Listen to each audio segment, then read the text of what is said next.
Many of you have been waiting in anticipation to hear from our keynote speaker. You saw a little bit about Tommy and the invitation that was mailed out. You may know him, you may not. You may know his story, you may not. You're going to hear it tonight, and it's really a good one.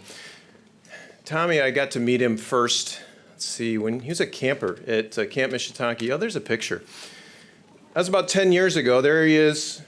And on the left in the picture is his nurse, Meg. Meg's here someplace tonight, and that was about 10 years ago. But we have another photo from about 10 days ago. There they are. He got taller, or Meg got shorter. We're not sure. You know, I get to go to Camp Misha Taki, and Misha Taki means Michigan Transplant Kids, and it really does mean that, and it really means so much to the kids. And I get to go every year and shoot a video, and we're going to look at this year's video in a little while. But I was looking back through our archive, and I ran across a little piece of video that I want to share with you. And when you see the Camp Misha Taki official 2019 video, it's going to be all edited with music and things. But this, I couldn't figure out any way to edit it. So this is going to be just a little clip from about 10 years ago. I have to look at the exact date, 2008. What is that, 11 years ago? I'll be all right. Unedited, raw video. Just take a look. What's special about this camp? A lot of things. Actually, everything. Say Camp Misha Taki is special because, and then you fill in the rest of the sentence.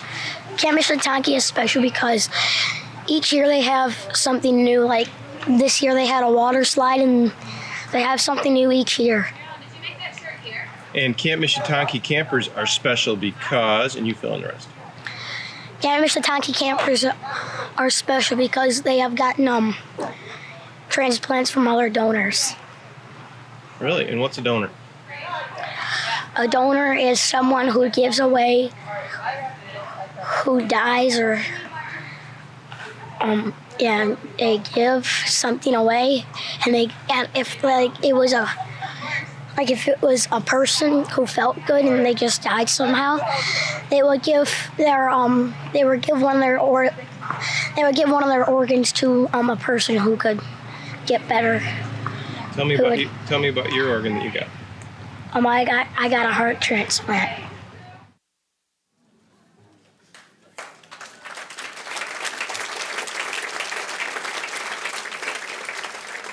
So what I love about that is there's a 9-10-year-old kid with a perfect 9 or 10-year-old understanding of his experience, his gratitude for organ donation, and his transplant experience. Fast forward to today, Tommy's here to tell us about his perfect understanding of his experience and his transplant. And I can't possibly do any better introduction than just to say, Tommy, come on up. Let's hear what you have to say, buddy.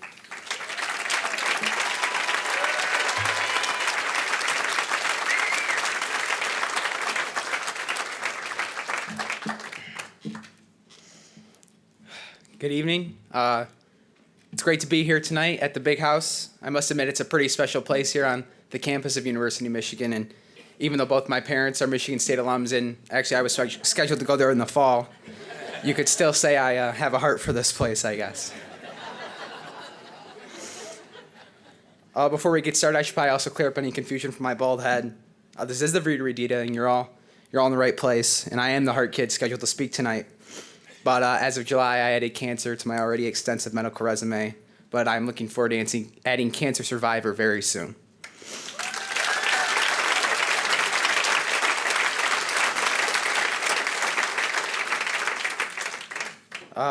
I want to start with a sincere thank you for giving me this platform and for giving me a life. It's very important to me that you all know that I haven't wasted any of the time with the gift that you've given me. I love life. It's precious to me, and I will never take it for granted.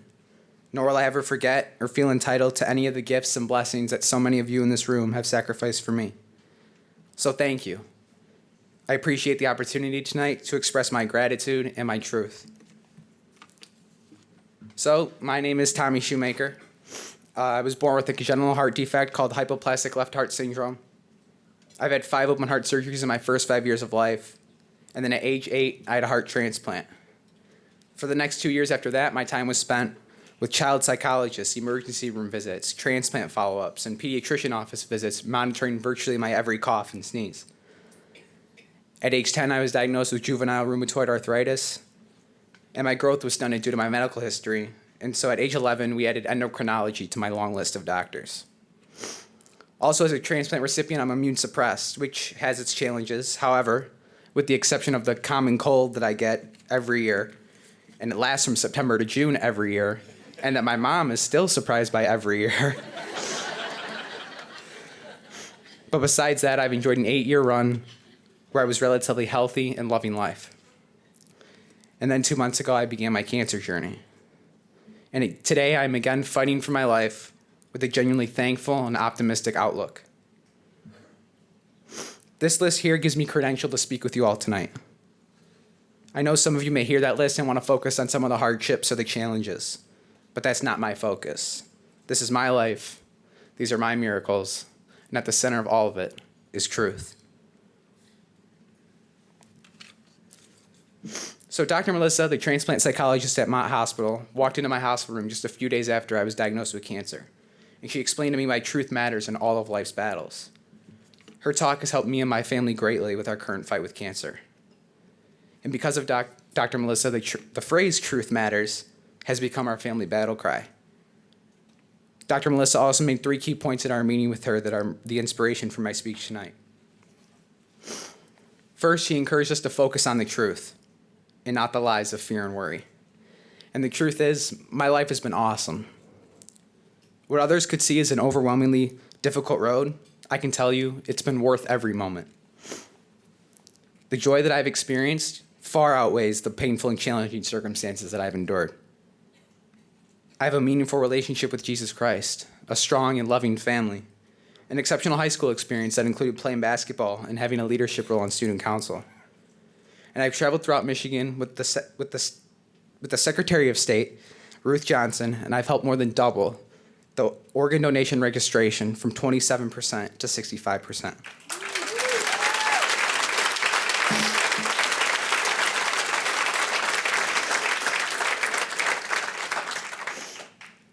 I've enjoyed dancing, dating, cliff jumping, water skiing, and extraordinary vacations, camps, and spring breaks. I've been to the Final Fours, World Series, Lions games with my dad, and we also plan on attending a Lions Super Bowl very soon. Hey, we all know it's our season until it's not, so let's not rule them out just yet. Also, because of my journey, I believe that I've been blessed with deeper and more meaningful relationships than most people my age. I've got a roommate waiting for me up at Michigan State, and because of cancer, my mom caved and I even got a dog. Life's really good. I would also like to remind you that what you do, it matters. Outcomes can be uncertain, but despite that uncertainty, your work every day and the money raised tonight, it all matters. Doctors and nurses, I encourage you to stay the course. Please don't believe the lies that the struggles of transplant may tell you on your daily walk at the hospital.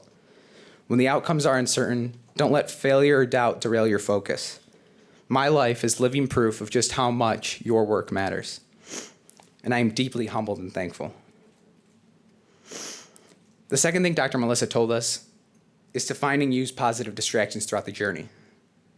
Watching How I Met Your Mother, video games, fantasy football, ESPN 30 for 30s, and visitors. These are some of my go-to distractions during my hospital stays. And thanks to countless hours of visitors from so many amazing friends and family, as well as doctors and nurses, I've been able to laugh and smile even on my hardest days. But of all the positive distractions and fond memories over the years, one experience stands out. Camp Misha Taki. The truth is that Camp Misha Taki helped complete the healing process for me and countless others. Doctors, your role is vital, but the camp experience is an equal part of the healing process. The smiles on the kids' faces and the relationships formed at this special camp is probably the most Vita Redita or life-restoring thing I've ever witnessed. Being there for the first time, it was indescribable. I knew I truly belonged. Camp Misha Taki is a special place where no one is the outsider or just known as the sick kid. We all fit in because we all share a similar experience. It was also at camp that I more fully recognized that some kids have far greater challenges than I do. This gave me the opportunity and unexpected joy of being able to help others with their fears and worries of being away from home. I've been to camp 9 times, and I can't imagine my life without that week each year. Because of the incredible impact of Camp Misha Taki, I'm inspired to volunteer and hopefully become a camp counselor there next summer. It'll be a pleasure to give back and, frankly, continue to receive the blessing of Camp Misha Taki. So, thank you for this life-giving opportunity and this more than positive distraction. What you're doing tonight, it matters. The last and most important truth that Dr. Melissa shared is that we all need something bigger than ourselves. As I mentioned earlier, I was born with hypoplastic left heart syndrome, which means I was born with half a heart. The left side never developed, and in my first 5 years of life, the right side of my heart required 5 open heart surgeries to do the work for both sides. And then, 1 month after my 5th open heart surgery, the doctors were just doing a routine exam, listening for that telltale clicking sound of the valve that had just been replaced. A clicking sound means blood flow and life, but no click means no blood flow, which means no life. When they listened, they heard nothing. They checked the stethoscope to make sure it was working, and it was. They immediately ordered an ultrasound, and what it showed wasn't just shocking. It was unprecedented in medical history. The right side of my heart, which had been reconstructed to give me life, had now clotted closed and stopped working.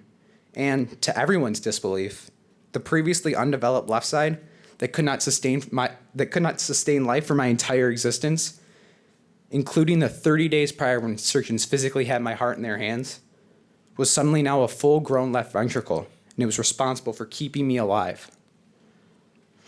I now had a medical condition that had no name. The reason it had no name is because it had never happened before. The doctors at Mott just started calling it the Tommy Heart flip because they couldn't call it anything else.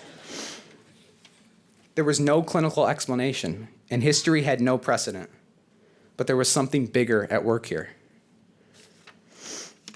So for 2.5 years, I went home, and I was known as the Miracle Heart Flip Kid.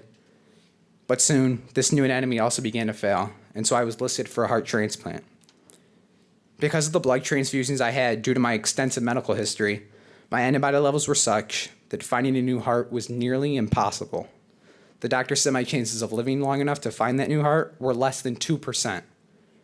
But on June 3rd, 2009, against all odds, not only was a heart match found, but a near perfect heart match was found, and I received the gift of life.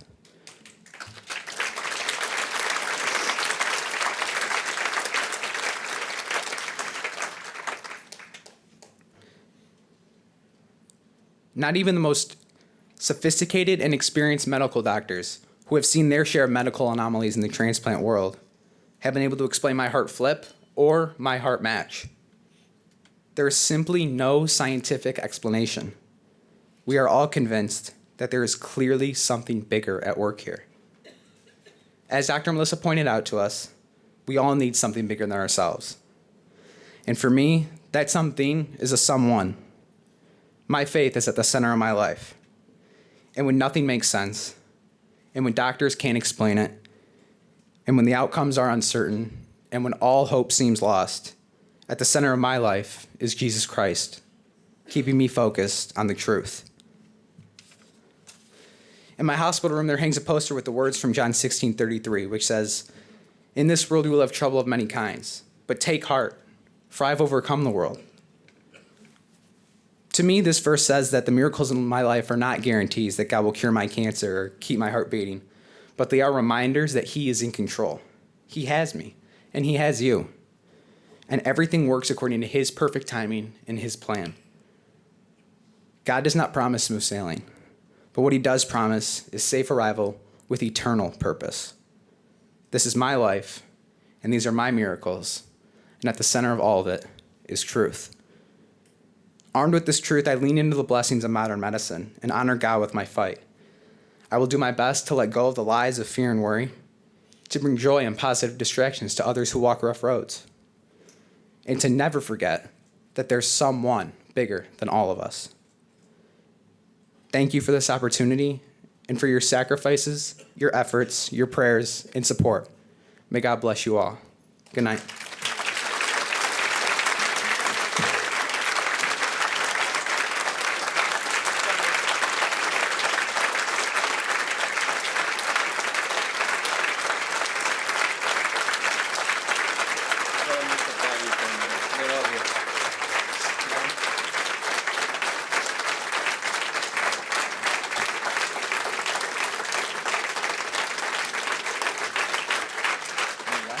Hang on.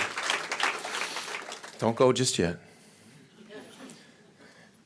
I hope you all saw on the camera when I came up, I put my arm around Tommy and gave him a quick hug.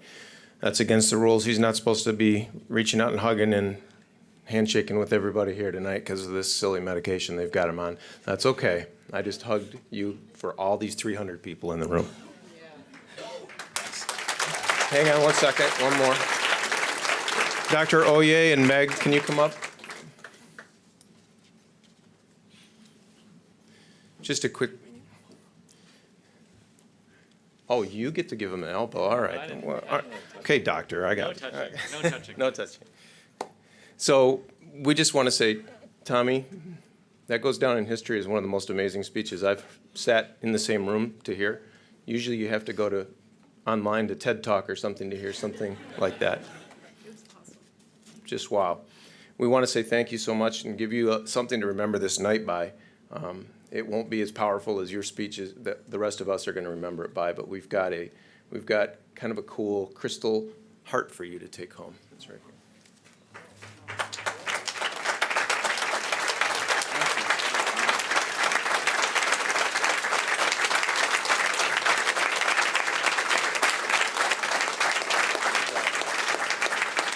Thanks, guys. All right. Good. Thanks.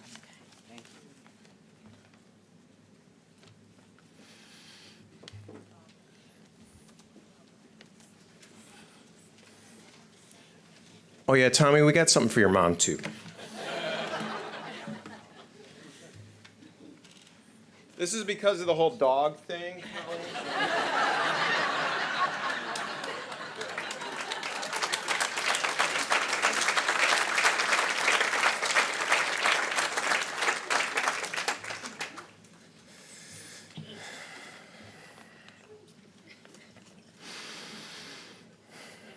Wow, they talk about the tough act to follow. So Camp Misha Taki, Michigan Transplant Kids, it meant so much to Tommy. It means so much to him to be looking forward to being a counselor there. This year, we took about 80 kids to camp. A couple of those kids are here tonight. Raise your hand. I saw Landon's here. There's a number of the kids that are here tonight. And I would invite them up to tell you exactly what it was like, but it's easier to show you. So we shot a little video while we were there this year, and let's take about 7 minutes to visit Camp Misha Taki from June of 2019.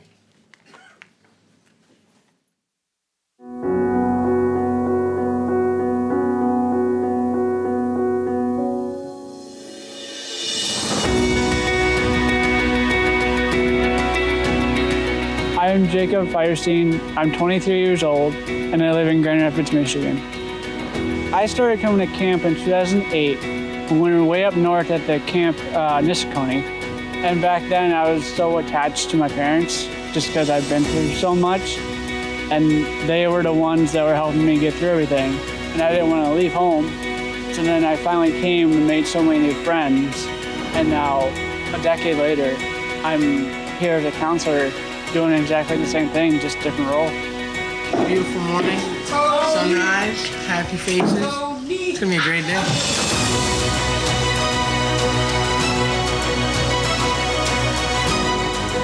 Okay, so he is super excited. Boo! My grandson, Matthew Myers, or Matty, as everyone knows him, he had a heart transplant December 26th. So I was at the hospital a lot. He was actually living at University of Michigan waiting for his heart for almost 8 months. And then there's still ongoing procedures that he needs to have on a regular basis just to make sure that he's on the road to recovery, which he is. He's doing remarkably well. He's just a very positive boy who really just loves to play and super, super excited to be here. So it's his first chance to get out, really. Probably my best memory as a counselor would probably be seeing these kids go from day one to either being shy or not wanting to do anything to by the end of the week, they're all over the place. They want to try this, they want to try that, and they just go out of their comfort zone. It's just a lot of fun to watch. Do you mind if I wash up? The first year was terrifying, yeah. I was not ready for Sammy to go to camp that first year, and Vicky and Scott were like, yeah, she's going to camp. And I'm like, no, she's not going to camp. And they would bring new parents in and take you on a golf cart ride and kind of show you the camp. And then as they were getting to know the other campers, you were going to finish your tour. Well, what I didn't know is at the end of the tour was at your car. And all of a sudden you were done, and oh, I was so mad. And I was perfectly fine with it. I was like, let's go. We're going to go have lunch. Come on. But this week, Mom and Dad are planning a camping trip on a wine tour, so we're good. There you go. Elbow up. There you go. Hey, look at the bullseye. That's a red. We didn't care that we had transplants. We didn't care that we had disabilities or chronic illnesses or anything like that. Watch out for horse poop. It's like we are a big old family here at camp, and that we act like it, not only that we are just friends and we just play around, we're family, as in we hang out, we mess with each other.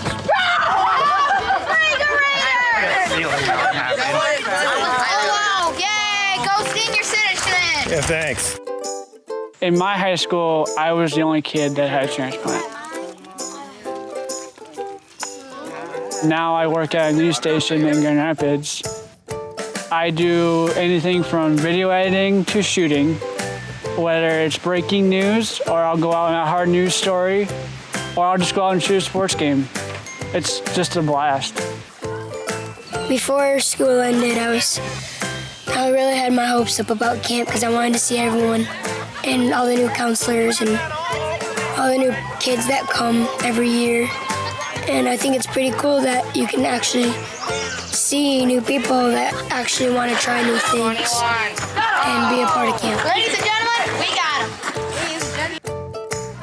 I love Camp Misha Taki because the pool and all that other stuff. It's awesome.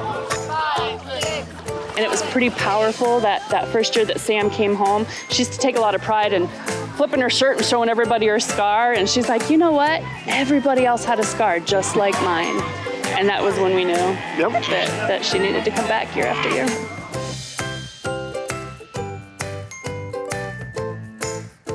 Well, like there's some little kids here this year, right? Yeah. What would you tell them to expect for tomorrow morning when it's time to go? What's that feel like? I would tell them to always have a part of their heart as camp, because you never know what's gonna happen. This is the vanilla. What is it called? Vanilla. Oh yeah. The white on the ice cream. That's really good. How many scoops do you think you have there? 1, 2, 3. That's awesome. 3 scoops. To give your child a gift of a week where they're not unusual, where they're not abnormal, where they don't have to feel different, you cannot imagine what it does for their confidence and how much easier it makes their coping with school life, with all the appointments, with all the restrictions, with all the medications. To let them feel normal for a week is just a godsend the rest of the year. I hit a bullseye earlier today. We don't talk about bullseyes. We do. I have proof. This used to be a balloon, and it was on the yellow ring, and that target right there. I have proof right here. You gotta do it more than once. You could have found that. That could be luck. She on that. I can be your Jackie Chan. I can be your Jackie Chan. Jackie Chan. Jackie Chan. Pizza Man. Pizza Man. Hey, hey, mo dilly bop. Hey, hey, mo dilly bop. You'll always have someone by your side. It's a good feeling, isn't it? Yeah, really good feeling. My name is Jacob Firestein, and I love Camp Misha Taki because it feels like home.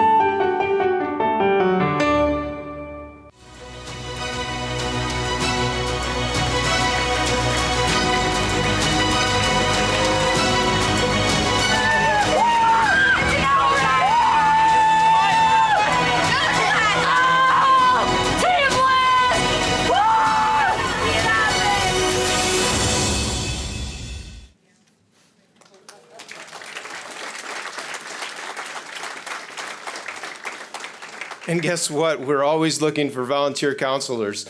And North Star Reach is the new home of Camp Misha Taki, and their website, northstarreach.org, is where you go to apply because they're looking for them every year. But there's a process. It's only for really, really, really special people to spend time with these really, really special kids.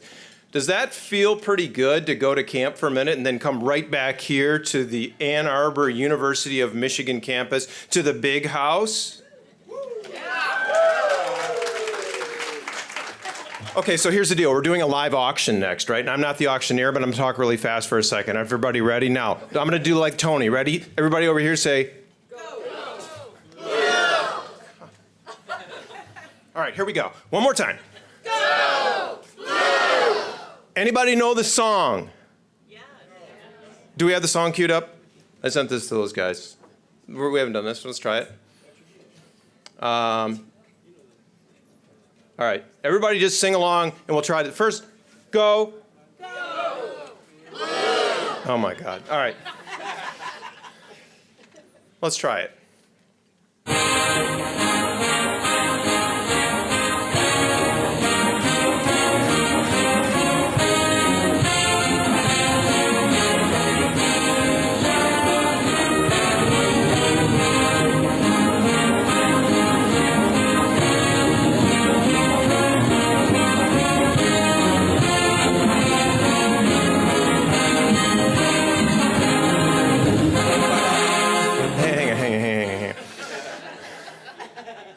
Not everybody was singing. This is meant to get you fired up, so we're going to try it one more time. On the count of three, everybody get ready. It starts with hail, right? Okay, everybody on the count of three. 1, 2, 3.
Let's go, blue.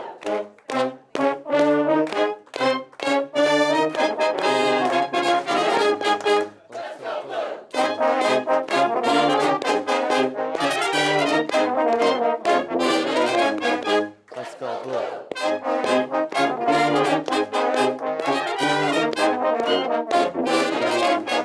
Let's go, blue.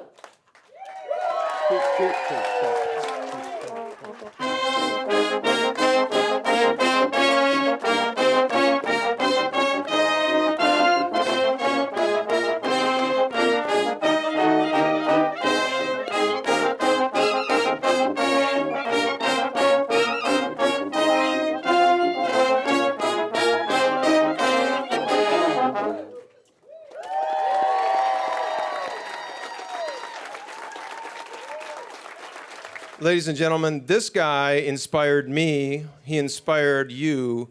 He's going to inspire a lot of people when we share his message that he told tonight via YouTube and social media and everything else that we can think of. But Tommy's got a team that is absolutely amazing. His team is his family, it's his church, it's his community. It's so many people that want to give him a hug, tell him how much we love him.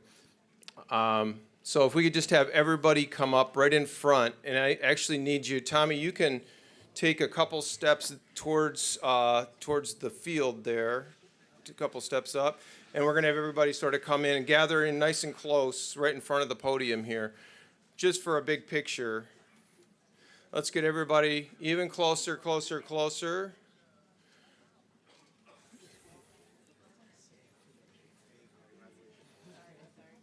For the rest of you in the room, let's give them a round of applause and show them how much we appreciate all of this.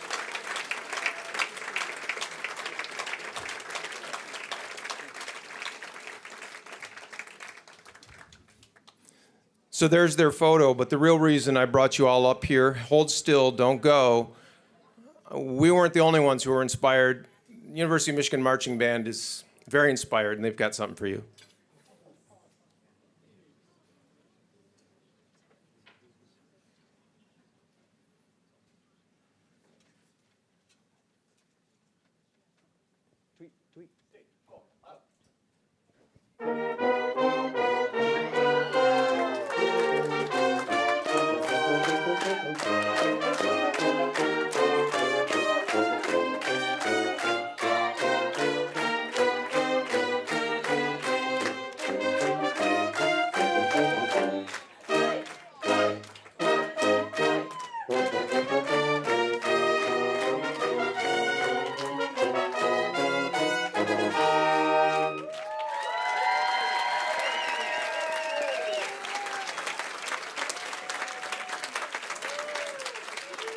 Go green, go white, go blue, but don't go home just yet. Stay and visit for a while. Thank you for being part of Vita Redita, Life Restored. Travel safe, good night.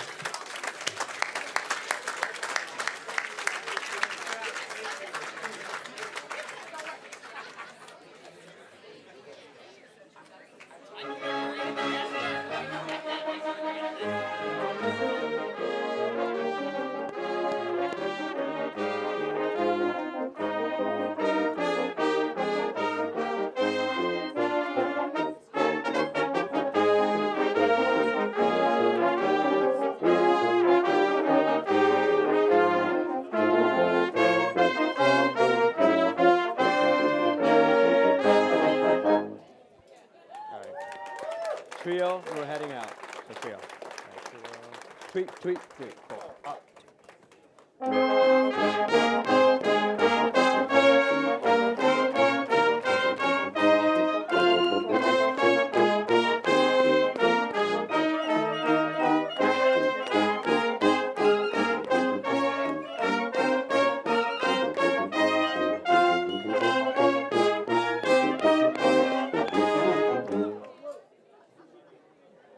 Tweet, tweet, 3, 4, up.